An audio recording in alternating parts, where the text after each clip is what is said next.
गणित unsolved paper वर्ष 2024 set 2 HW part 6 question number 22 का द्विघात बहुपद 3x² - x -4 के शून्यांक ज्ञात कीजिए और शून्यांकों तथा गुणांकों के बीच में संबंध की सत्यता की जांच कीजिए। तो प्रश्न को हल करेंगे। जो पहले जो दिया गया है इसको हम लिखेंगे।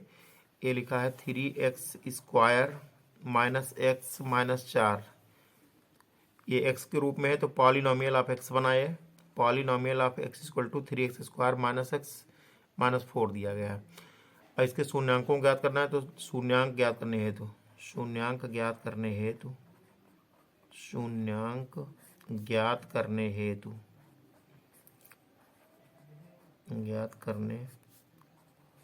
हेतु px बराबर 0 लिखना पड़ेगा।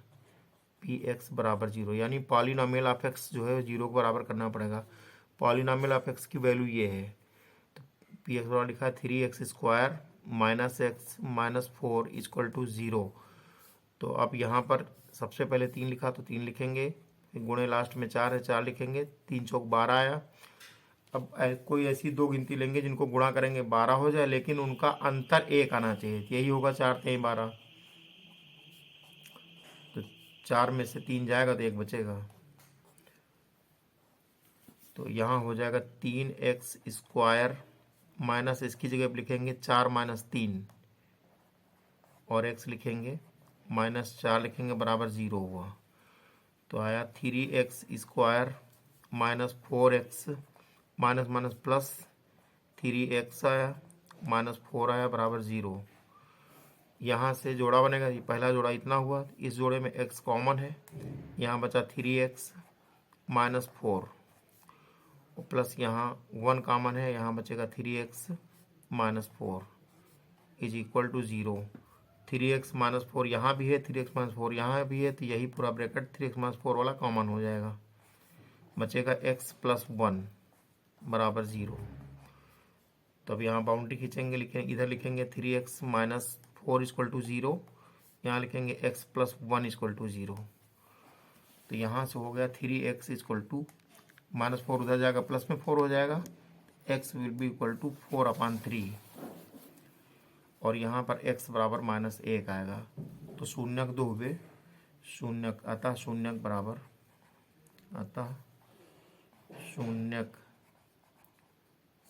बराबर पहला शून्यक हुआ 4/3, दूसरा हुआ -1। इसका मतलब ये हुआ कि अल्फा बराबर 4/3 तथा बीटा बराबर -1। अब शून्यांकों की सत्यता की जांच हेतु लिखेंगे शून्यांकों की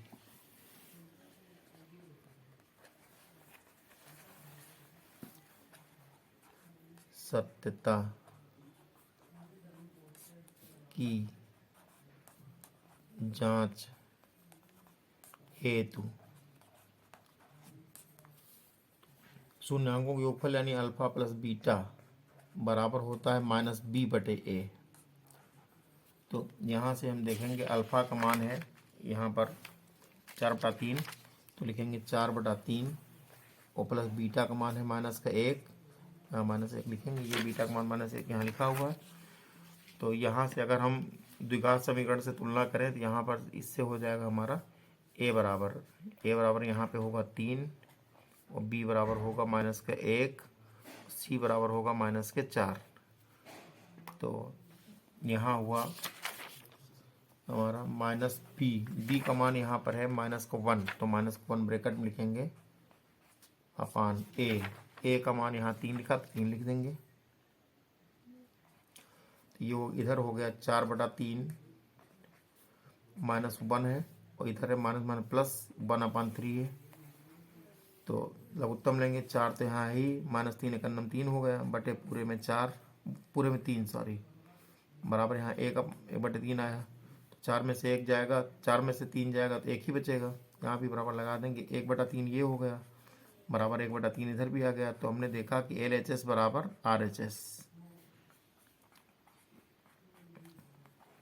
इसी प्रकार योगफल में ये मूलों का योगफल हो, शून्यांकों का योगफल हो गया, शून्यांकों का योगफल, शून्यांकों का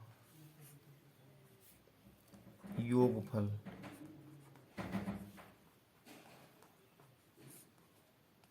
यहाँ लिखेंगे शून्यांकों का गुणनफल, इसी को लिख दे रहे हैं।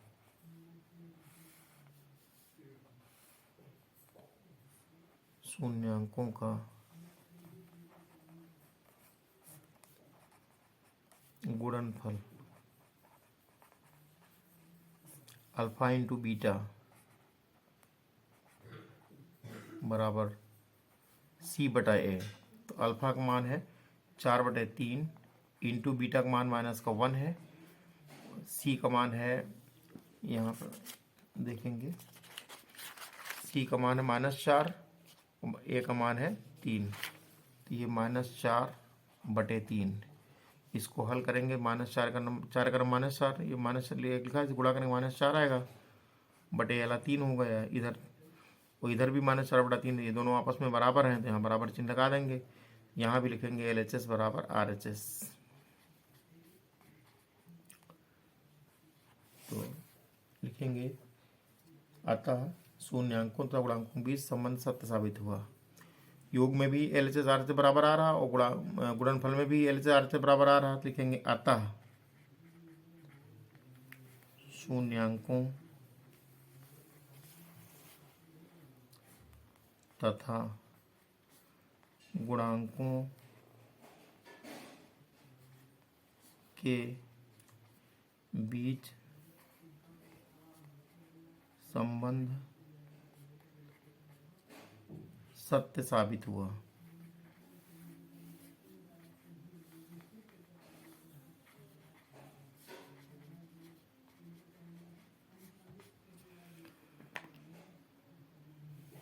सत्य जांच करनी, जांच हो गई।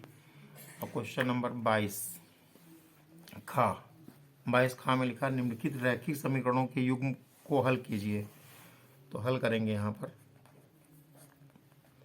लिखा 0.2x plus 0.3y equal to 1.3। यहाँ भी दशमलव एक अंक के बाद है, यहाँ भी एक अंक बाद, और यहाँ भी एक अंक बाद है। दशमलव सीधे गायब कर देंगे तो हो जाएगा, ये 2x हो जाएगा और प्लस 3y होगा, बराबर हो जाएगा 13। समीकरण 1 बन गया। इसी प्रकार इसको लिखेंगे हम 0.4x माइनस 0.5y बराबर -0.7। यहाँ से 0.1 अंक बाद यहाँ भी है, इधर भी 0.1 अंक बाद, इधर भी 0.1 अंक बाद है।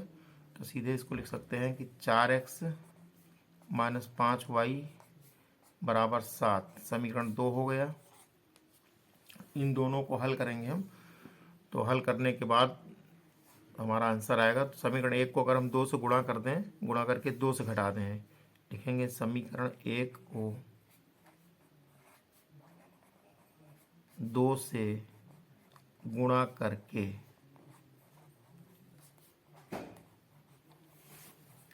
समीकरण 2 से घटाने पर, तो समीकरण 2 पहले लिख देंगे ऊपर, 4x माइनस 5y बराबर 7 लिखा है, समीकरण 2 है। अब समीकरण 1 को हम 2 से गुणा करेंगे, इसके नीचे लिखेंगे 2 दूनी 4, ये 4x आया, प्लस 2 3 6y आया, बराबर 13 दूनी 26 हो गया यहाँ। तो घटाएंगे हम, माइनस यहाँ माइनस यहाँ माइनस यहाँ लगेगा, तो ये 4x 4 कट गया, तो ये बचा -5x minus 5y minus 6y मिला के -11y बराबर, यहाँ -7 लिखा, -7 यहाँ लिखेंगे, ये माइनस छूट गया था यहाँ पर माइनस चिन्ह, तो यहाँ हो गया -33, -26 माइनस मिला के -33 हुआ, यहाँ y लिखा है। तो यहाँ से y बराबर हो गया -33 बटे -11। हल करेंगे तो माइनस से माइनस कट गया यहाँ से, और ये यहाँ से 11 कलम 11 33 हुआ, तो यहाँ आ गया y बराबर 3। लिखेंगे अब y का यह मान समीकरण 1 में रखने पर, अब y का यह मान समीकरण 1 में रखने पर समीकरण 1 लिखा है 2x प्लस 3y है, y का मान 3 आया, 3 लिख देंगे यहाँ पर, बराबर 13। तो ये 2x प्लस 3 त्रिकोण 9, ये हुआ 2x प्लस 3 त्रिकोण 9 बराबर 13। तो यहाँ से हुआ 2x बराबर 13 माइनस 9, तो 2x बराबर आ गया 4, तो x बराबर आया 4/2। तो x बराबर काट देंगे, काट के आ गया 2, 2 दूनी 4 होता है, इसलिए x बराबर यहाँ पर आ गया 2। तो यहाँ से उत्तर हुआ, उत्तर x बराबर 2 आया तथा y बराबर 3 आया। यहाँ लिखा 3y बराबर, ये x का मान इतना आ रहा है, y बराबर आ गया 3। यही हमारा आंसर हो गया।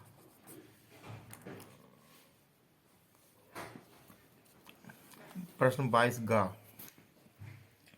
सिद्ध कीजिए कि वाह्य बिंदु से वृत्त पर खींची गई स्पर्श रेखाओं की लंबाइयां बराबर होती हैं। तो हल करेंगे इसको हम।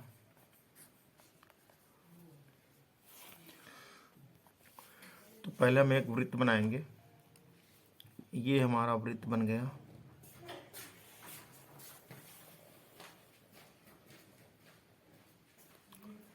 तो एक बाह्य बिंदु हमने ए यहाँ पे ले लिया, बाह्य बिंदु ए हो गया यहाँ पर सपोज। तो हम ए से लेकर यहाँ वृत्त के केंद्र को मिला देंगे यहाँ पर, ये ओ हो गया बिंदु, ये ए बिंदु हुआ। से मिलाने पर ये जो स्पर्श रेखाएं हैं, ये हमने यहाँ पे स्पर्श किया ये, और इधर हमने इसको यहाँ पे स्पर्श कराया। तो ये कह रहा है स्पर्श रेखाओं की लंबाइयाँ बराबर होंगी, तो हमने इसको P माना और इसको Q मान लिया यहाँ पर। तो कह रहा है ये कि ये चीज़, इसको हमने ऐसे मान लिया, यहाँ ऐसे डाल दिया इस तरह से। तो ये सिद्ध करना है, यहाँ पर लिखेंगे सिद्ध करना है, सिद्ध करना है, सिद्ध करना है कि AP बराबर AQ, ये दिखाना है। AQ बिंदु यहाँ पर है, AP बराबर AQ सिद्ध करना है। अब सबसे पहले हम इसकी एक रचना करेंगे, हेडिंग डालेंगे रचना। रचना में लिखेंगे हम कि बिंदु ए से, ये बिंदु है, बिंदु ए से वृत्त पर स्पर्श रेखाएं AP और AQ खींची। ये हमने AP और AQ यहाँ खींची। तो अब हम लिखेंगे उपपत्ति, हेडिंग पड़ेगी उपपत्ति। कैसे सिद्ध किया जाएगा, उसको उपपत्ति कहते हैं। तो उपपत्ति होगी त्रिभुज AOP, त्रिभुज AOP ये वाला त्रिभुज, तथा त्रिभुज AOQ में, AOQ ये है यहाँ पे में, OA बराबर OA होगा। ये वाला OA इसमें ऊपर वाले त्रिभुज में भी है, यही OA नीचे वाले त्रिभुज में भी, दोनों में है। तो लिखेंगे उभयनिष्ठ भुजा, उभयनिष्ठ भुजा, उभयनिष्ठ भुजा है।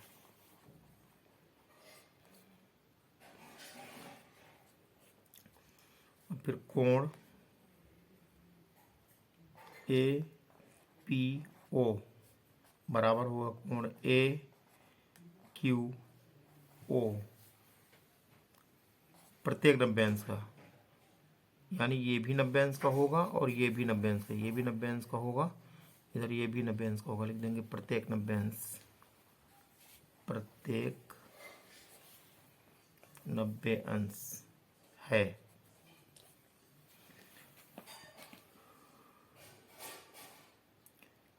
क्यों क्यों है ऐसा? क्योंकि त्रिज्या स्पर्श रेखा पर लंब होती है,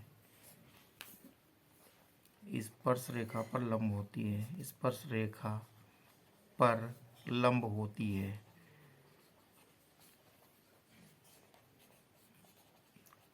ये ओपी भी त्रिज्या है और ओक्यू भी त्रिज्या है। चूंकि त्रिज्या स्पर्श रेखा लंब होती है, ये स्पर्श रेखा एपी है, इस पर ये लंब होगी, यानी 90 अंश कोण बनेगा। इसी प्रकार ओक्यू एक्यू पर लंब होगी, ये भी 90 अंश कोण बनेगा। तो लिखेंगे ओपी बराबर होगा ओक्यू, क्योंकि एक ही वृत्त की त्रिज्या है। लिखेंगे यहाँ पर, जो कुछ करते हैं रेखागणित में सब लिखना पड़ता है। ब्रैकेट में लिख देंगे क्या है, एक ही वृत्त की त्रिज्याएं हैं, एक ही वृत्त की त्रिज्याएं हैं।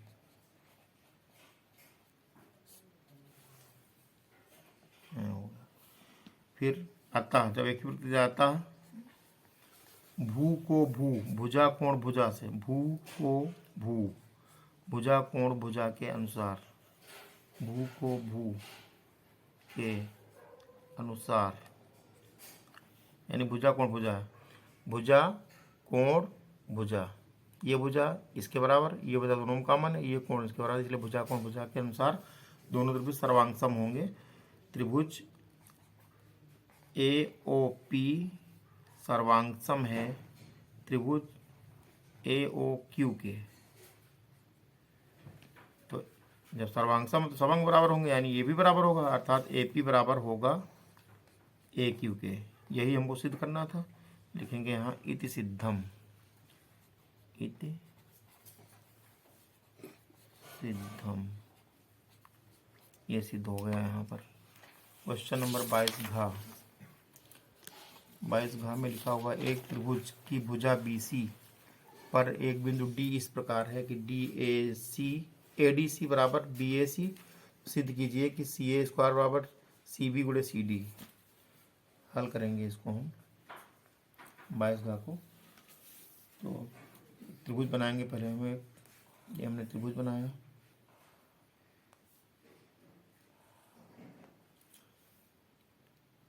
इसमें हमने इस पर लंब डाल दिया, ये D हो गया, यहाँ A है, ये B है और ये C है।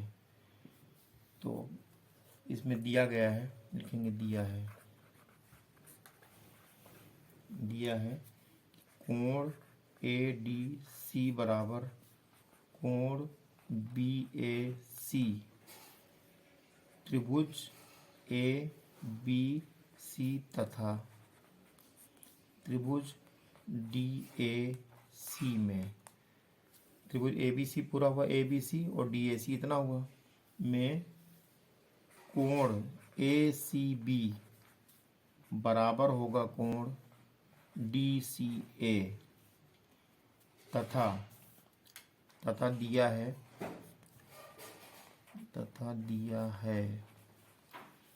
कोण BAC बराबर कोण ADC। तो अतः त्रिभुज ABC समरूप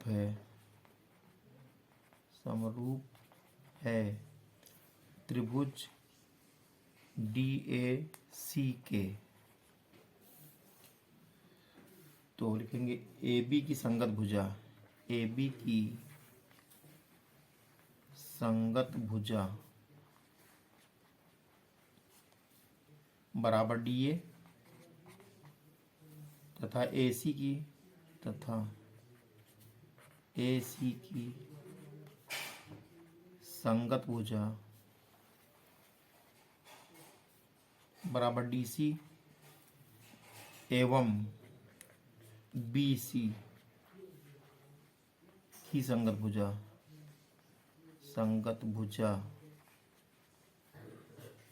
बराबर ए सी होगा, चूँकि दोनों त्रिभुज समरूप हैं,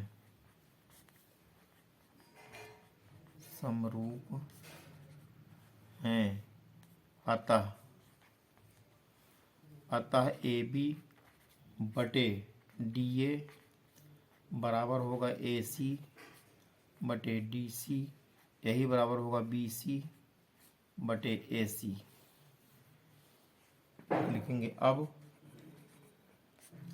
ए सी बटे डी सी बराबर बी सी बटे ए सी लेने पर, तो यहाँ से इसको तिरे गुणा कर देंगे तो ए सी गुणे ए सी हो जाएगा, ए सी गुणे ए सी हुआ बराबर हुआ ए सी गुणे ए सी बराबर डी सी गुणे बी सी, या बी सी गुणे डी सी, बी सी गुणे डी सी हुआ, डी सी यहाँ गुणे लगा देंगे, यहाँ भी गुणे आई है तो ए सी से 2 बार, तो ए सी की स्क्वायर हो गया, ए सी का स्क्वायर हुआ, होल स्क्वायर कर लेंगे बराबर यहाँ पे हो गया बी सी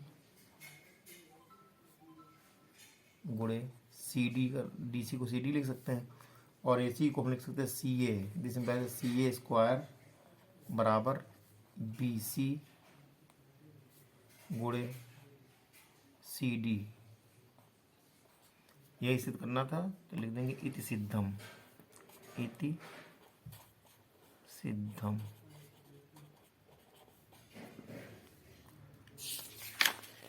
बाईस का अंगा, प्रश्न 22 का अंगा हो गया, हल करेंगे यहाँ पे। लिखा निम्नलिखित बारंबारता सारणी का माध्यक ज्ञात कीजिए। तो यहाँ टेबल में लिखा वर्ग अंतराल लिखा है, वर्ग अंतराल, यहाँ लिखेंगे वर्ग अंतराल। माध्यक माने होता माध्यिका, यहाँ बारंबारता दी गई, बारंबारता लिखेंगे, यहाँ लिखेंगे संचयी बारंबारता, संचयी बारंबारता हुआ। वर्ग अंतराल यहाँ लिखा है 15 से 20,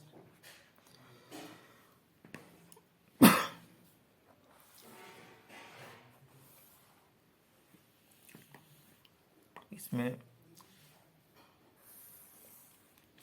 15 से 20 में बारंबारता है 14,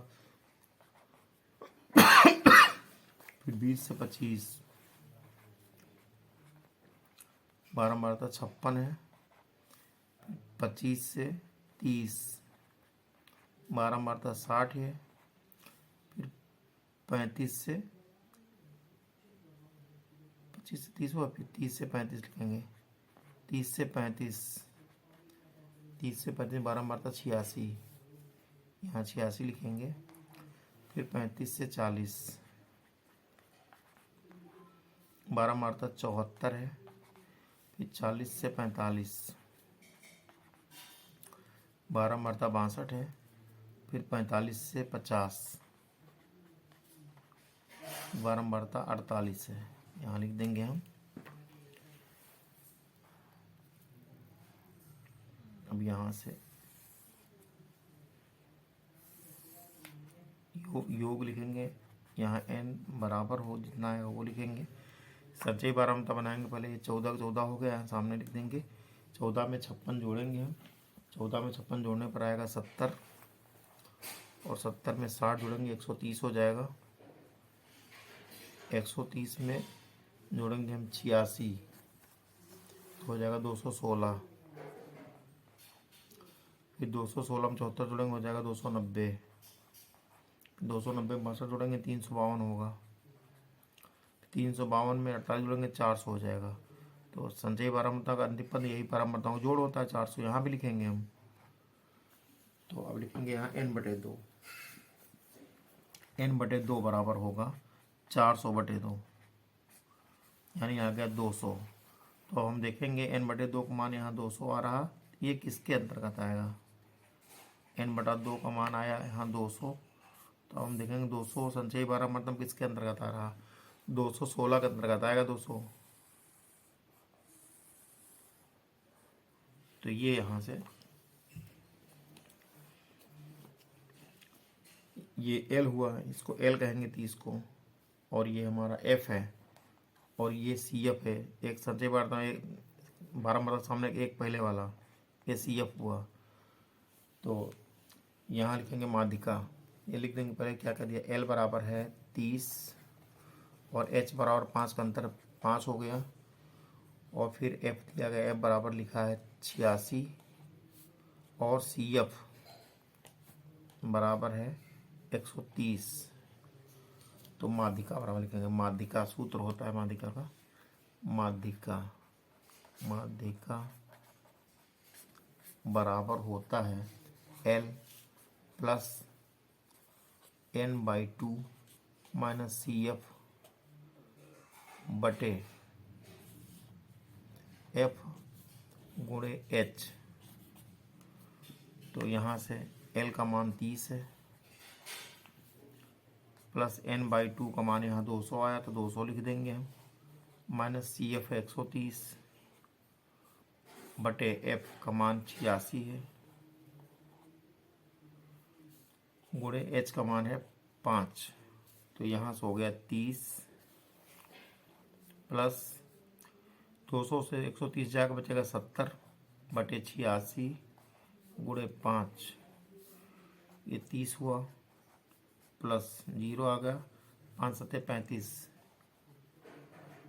350 बटे 86 आ गया।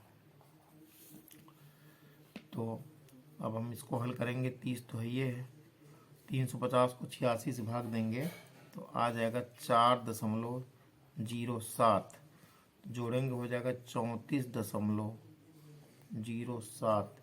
ये हमारी माध्यिका हुई, माध्यक कहेंगे चाहे माध्यिका एक ही बात है, माध्यक। ये आ गया इतना, यही हमारा आंसर हो गया।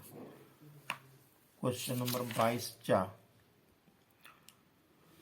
22 के चा को हल करेंगे।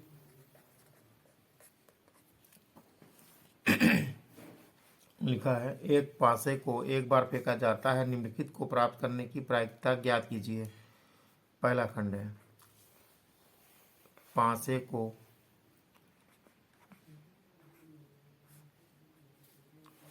फेंकने पर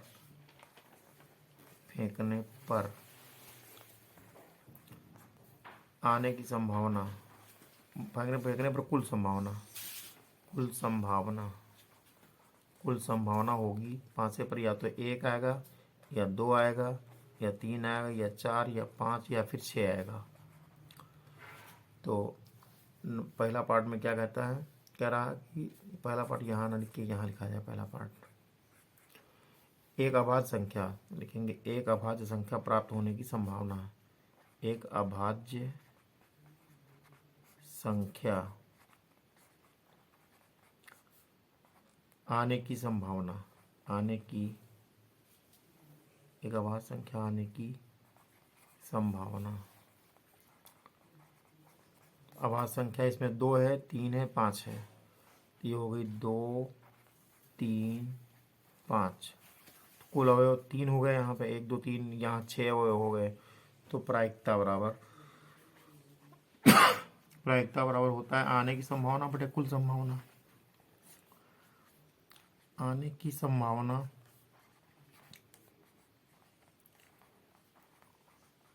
बटे कुल संभावना।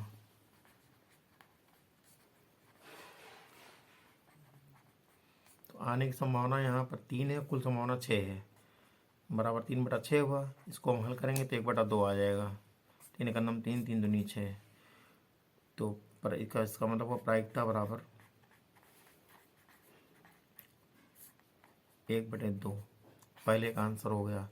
सेकंड पार्ट में कह रहा है 2 से 6 के बीच स्थित कोई संख्या, लिखेंगे 2 और 6 के बीच, 2 और 6 के बीच स्थित संख्या आने की संभावना। 2 और 6 के बीच में आएगा 3 4 आएगा, 5 आएगा, 3 गिनतियाँ आएंगी, बराबर 3 हो गया। तो प्रायिकता बराबर लिखेंगे, तो प्रायिकता बराबर होता है आने की संभावना बटे कुल संभावना। आने की संभावना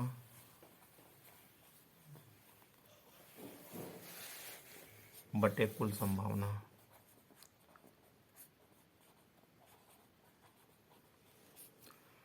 तो आने की संभावना यहाँ 3 है बटे कुल संभावना 6 है। तो हल करेंगे, इसको काटेंगे, 3 एकन्नम 3, 3 दूनी 6। तो दिस इम्प्लाइज दैट प्रायिकता बराबर 1/2। प्रायिकता बराबर 1/2 आंसर हो गया।